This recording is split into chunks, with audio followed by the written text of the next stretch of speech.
தரமான புளிக்காத தயிருக்கு ஒரு சில டிப்ஸு ஷேர் பண்ணியிருக்கேங்க. நம்ம எதில் உரை ஊற்றுறோமோ அந்த பாத்திரம் கம்ப்ளீட்டாக ட்ரையாக இருக்கணுங்க. உரை ஊற்றுற பால் பார்த்தீங்கன்னா வெது வெதுப்பாக இருக்கணும். ரொம்ப சூடாகவும் இருக்கக்கூடாது, சூடு இல்லாமையும் இருக்கக்கூடாது.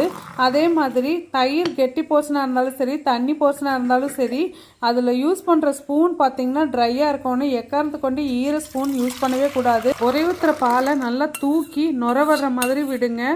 அது கொஞ்சம் இன்னும் தயிர் தவிர்க்கு கொஞ்சம் ஹெல்ப்ஃபுல்லாக இருக்கும். அடுத்த நாள் காலையில் அழகாக தெவஞ்சிருக்கும். அப்போதைக்கே தயிர்லேருந்து ஆடை எடுத்திங்கன்னா அது கம்ப்ளீட்டாக வராது. ஃப்ரிட்ஜில் 1லேருந்து 2 மணி நேரம் வச்சு அதுக்கப்புறம் எடுத்திங்கன்னா கெட்டியாக நல்லா வரும். அப்போவுமே நீங்கள் ட்ரை ஸ்பூன் தான் யூஸ் பண்ணணும். எப்போ நம்ம ஈரக்கரண்டியை வச்சு எடுக்கிறோமோ அதில் தானுங்க அந்த தயிர் ஈஸியாக புளிக்கிறதுக்கு காரணமாக ஆகிடுங்க. எப்போ தேவையோ அப்போ அளவளவாக எடுத்து மீதியை ஃப்ரிட்ஜில் வச்சு யூஸ் பண்ணுங்கள். கொஞ்சம் நாளைக்கு நல்லாவே இருக்குங்க. கண்டிப்பாக இந்த டிப்ஸ் யூஸ்ஃபுல்லாக இருக்குன்னு நம்ப